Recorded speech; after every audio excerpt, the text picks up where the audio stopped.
दोस्तों, आप सभी लोगों का हमारे इस YouTube चैनल पर स्वागत है। आज की इस वीडियो में हम आपको भारतीय संविदा अधिनियम 1872 यानी कि इंडियन कॉन्ट्रैक्ट एक्ट 1872 के ऑब्जेक्टिव क्वेश्चन बताएंगे, जो 2015 से लेकर 2022 तक एमपी सिविल जज के एग्ज़ाम में तथा एमपी एडीपीओ के एग्ज़ाम में तथा अन्य एग्ज़ाम में पूछे जा चुके हैं।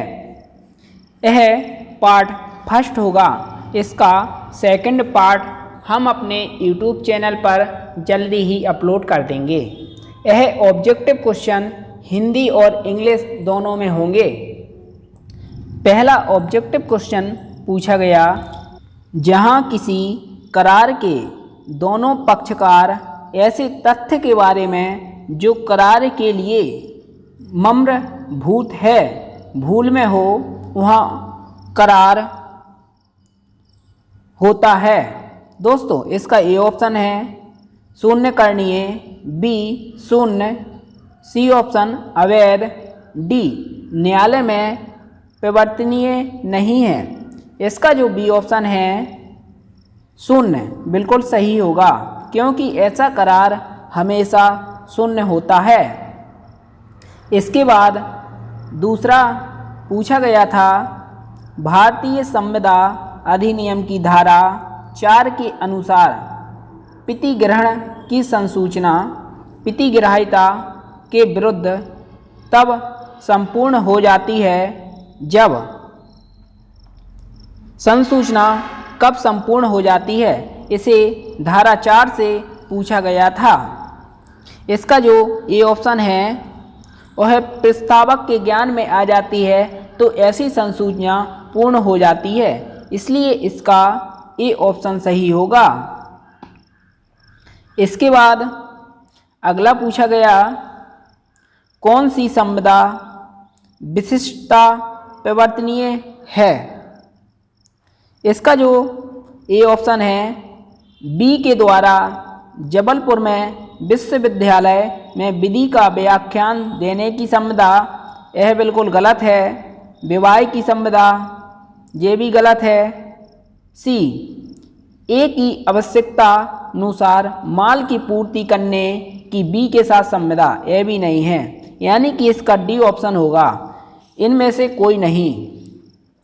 इसके बाद अगला पूछा गया चौथा, प्रतिफल की अप्राप्तता, यह प्रश्न निर्धारण करने के लिए सुसंगत होगा। इसका ए ऑप्शन है कपट, जिसे धारा 17 में परिभाषित किया गया है।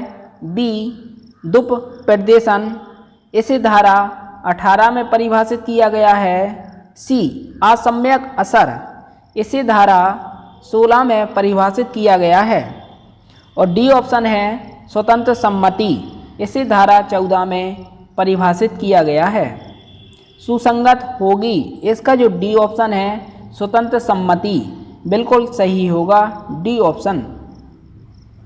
इसके बाद अगला पूछा गया, यदि प्रतिफल और उद्देश्य भागता विधि विरुद्ध हो तो भारतीय संविदा अधिनियम की धारा 24 के अंतर्गत करार होता है पूर्ण रूप से शून्य होगा, यानी कि इसका जो सी ऑप्शन है सही होगा, करार शून्य होगा।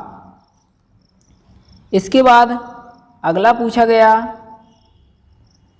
दो पक्षकारों द्वारा संविदा में प्रवेश किया जाता है, पश्चात में उनके द्वारा यह अनुभव किया जाता है कि उनके द्वारा भारत में प्रचलन विधि को समझने में भूल की है, यह उनकी संविदा को शून्य करणीय नहीं होगी, यह संविदा उनकी शून्य करणीय नहीं होगी, इसलिए इसका डी ऑप्शन होगा, शून्य करणीय नहीं है। इसके बाद अगला पूछा गया, संविदा की विफलता का सिद्धांत भारतीय संविदा अधिनियम की किस धारा में दिया गया है। इसका ए ऑप्शन है धारा 70 में बताया गया है अनुग्रह कार्य का फायदा उठाने वाले व्यक्ति की बाध्यता। और बी ऑप्शन है धारा 2D में बताया गया है प्रतिफल, यानी कि प्रतिफल की परिभाषा दी गई है धारा 2D में। और सी ऑप्शन 56 में बताया गया है असंभव कार्य करने का करार।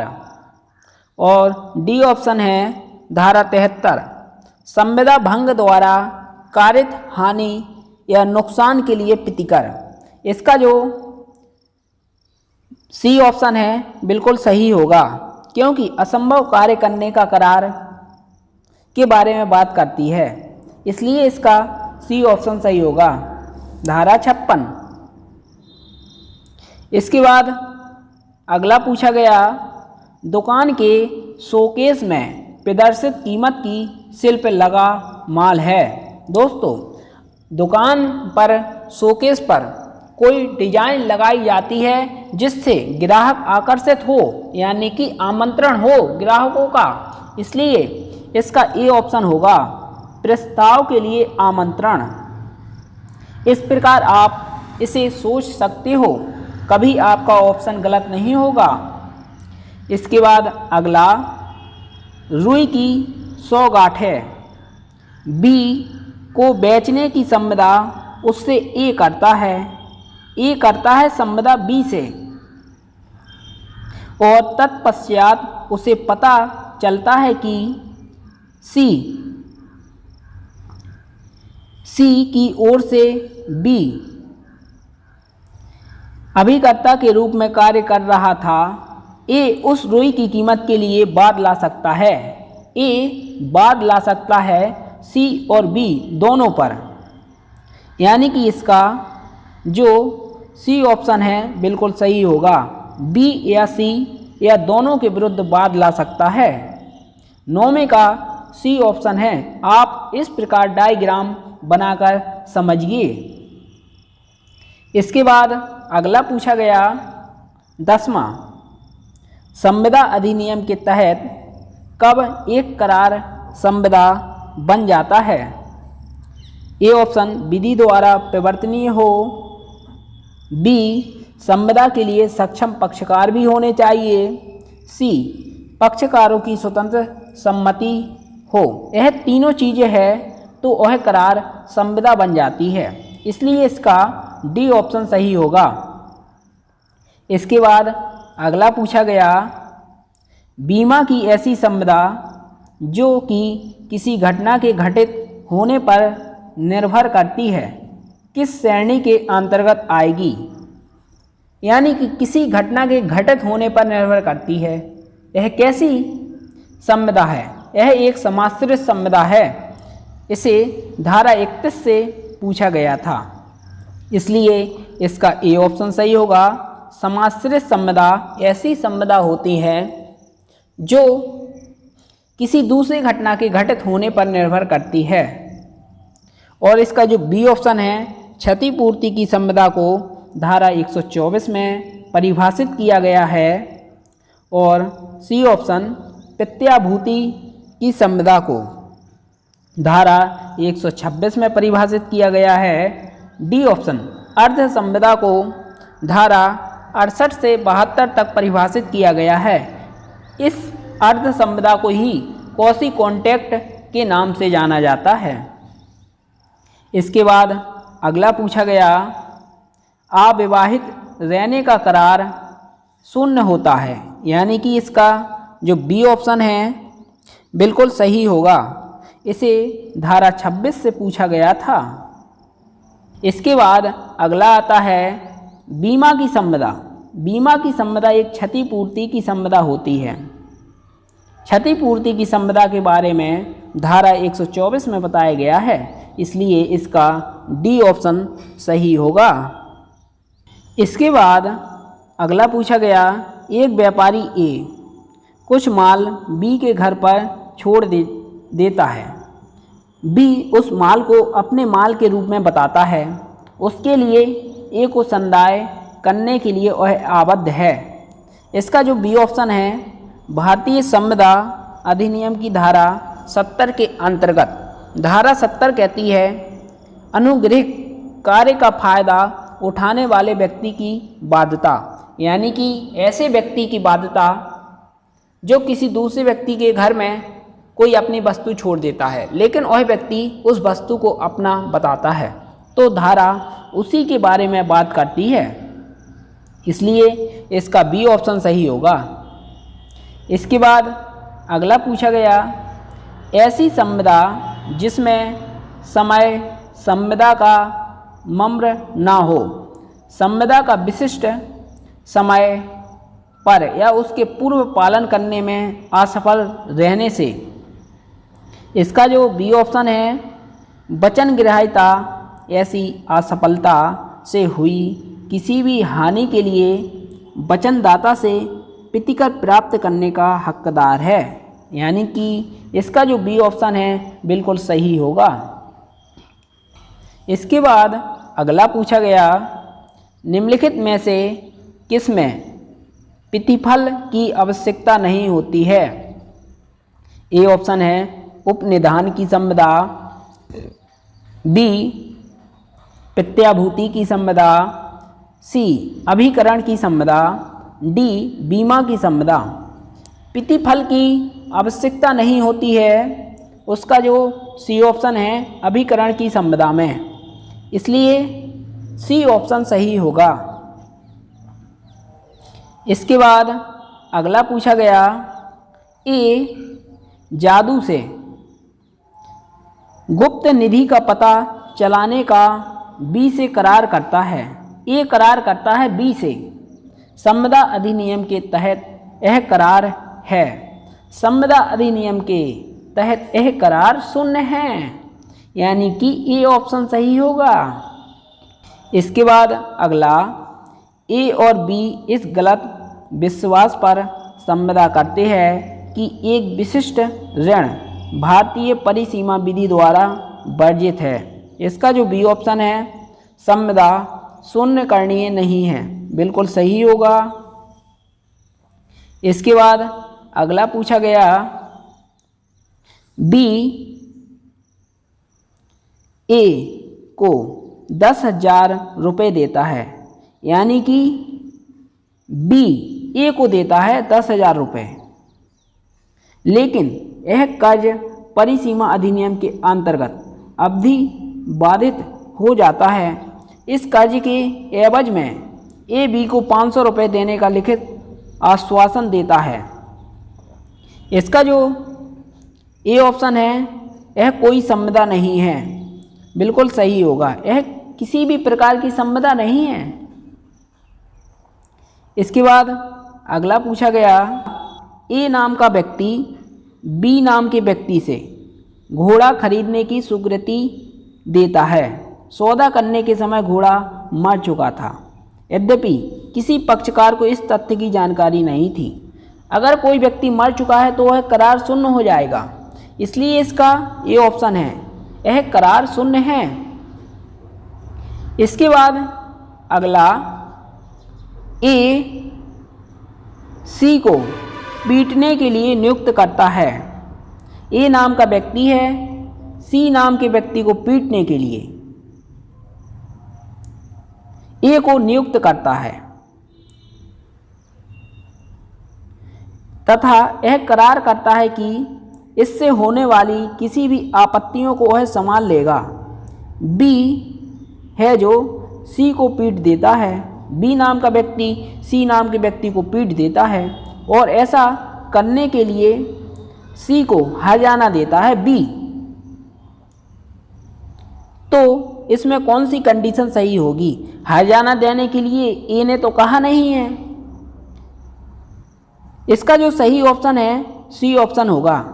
ए बी द्वारा दिए गए हर्जाने के लिए दायित्वधीन नहीं है, बिल्कुल सही है, क्योंकि ए नाम के व्यक्ति ने पीटने के लिए कहा था, हर्जाना देने के लिए नहीं, इसलिए इसका सी होगा। इसके बाद अगला, ए नैसर्गिक प्रेम और स्नेह से अपने पुत्र बी को 1 लाख रुपए देने का वचन देता है। बी को वचन देता है 1 लाख रुपए देने का ए। बी के प्रति अपने वचन को ए लेखबद्ध करता है और उसे रजिस्ट्रीकृत करता है। यह एक संविदा है। यह एक प्रकार की संविदा होगी।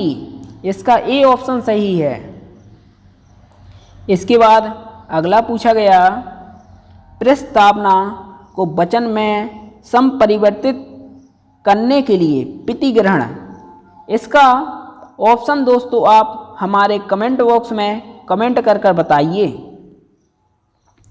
इसके बाद अगला पूछा गया, कौन सी संविदा विनिर्दिष्टता परिवर्तित नहीं कराई जा सकती हैं। इसका जो ए ऑप्शन है, कोई संविदा जो उसकी प्रकृति में पर्यायवाची हो, बिल्कुल सही होगा ए ऑप्शन। इसके बाद अगला पूछा गया, प्रस्ताव की स्वीकृति की संसूचना स्वीकृतिकर्ता के विरुद्ध तब पूर्ण हो जाती है। इसका जो सी ऑप्शन है, जब संसूचना प्रस्ताव के ज्ञान में आ जाती है। इसे धारा 4 से पूछा गया था। धारा 4 कहती है संसूचना कब संपूर्ण हो जाती है, जब उसके ज्ञान में आ जाती हैं। इसलिए इसका सी ऑप्शन सही है। इसके बाद अगला पूछा गया, 2 पक्षकार संविदा करते हैं, बाद में उन्हें ज्ञात होता है कि वे जिस कानून का लागू होना मान्य कर रहे थे वह भारत में लागू नहीं है, तो ऐसी संविदा शून्य हो जाएगी। इसका जो बी ऑप्शन है सही होगा, शून्य। इसके बाद अगला, अनुकल्पी वचन जिसकी एक शाखा वैध हो और दूसरी अवैध। अनुकल्पी यानी कि अल्टरनेटिव, एक के बाद एक। इसका जो सी ऑप्शन है, अनुकल्पी वचन की केवल वैध शाखा का परिवर्तन कराया जा सकता है। इसे धारा 58 से पूछा गया था। इसके बाद अगला, संविदा निष्फल नहीं होती। इसका जो बी ऑप्शन है, विषय वस्तु को नष्ट हो जाने से संविदा निष्फल नहीं होती है। बी ऑप्शन बिल्कुल सही होगा। इसके बाद अगला, संविदा अधिनियम की धारा 62 नवीनीकरण से संबंधित है। यानी कि धारा 62 कहती है संविदा के नवीनीकरण, विखंडन और परिवर्तन का प्रभाव। इसलिए इसका बी ऑप्शन सही होगा, नवीकरण। इसके बाद अगला पूछा गया, माल के विनिर्दिष्ट स्थोरा को जिसके बारे में यह अनुमान है कि यह इंग्लैंड से मुंबई में चल चुका है, बी को बेचने का करार ए करता है। पता चलता है कि सौदे के दिन से पूर्व उस स्थोरा को परिवहन करने वाला पोत संसक्त कर दिया गया था और माल नष्ट हो गया था। दोनों में से किसी भी पक्षकार को इन तथ्यों की जानकारी नहीं थी, तो करार होगा, करार शून्य होगा। इसका सी ऑप्शन सही है। इसके बाद अगला, इन न्याय दृष्टांतों में जिसका संबंध विफलीकरण के सिद्धांत से है, किस केस में बताया गया। इसका जो ए ऑप्शन है, सत्यव्रत घोष बनाम मंगीराम बंगुर के केस में बताया गया। इसके बाद अगला आता है 32वां, यदि आवश्यक को आवश्यकताओं की पूर्ति की जाती है तो आवश्यक की जायदाद या संपत्ति का दायित्व है। इसका जो सी ऑप्शन है सही होगा। दोस्तों, भारतीय संविदा अधिनियम से जितने भी महत्वपूर्ण ऑब्जेक्टिव 2015 से 2022 तक एमपी सिविल जज या अन्य जुडिशरी के एग्ज़ाम में पूछे गए हैं, उन्हीं को इस वीडियो में हमने आपको बताया है। आपने अगर हमारे ये 2 वीडियो देख लिए तो कोई भी एग्ज़ाम हो, इन वीडियो से ऑब्जेक्ट बाहर नहीं जाएगा। अगर आपको इसकी PDF चाहिए तो आप हमारे व्हाट्सएप नंबर पर मैसेज कर सकते हो। दोस्तों धन्यवाद। जय हिंद, जय भारत, वंदे मातरम।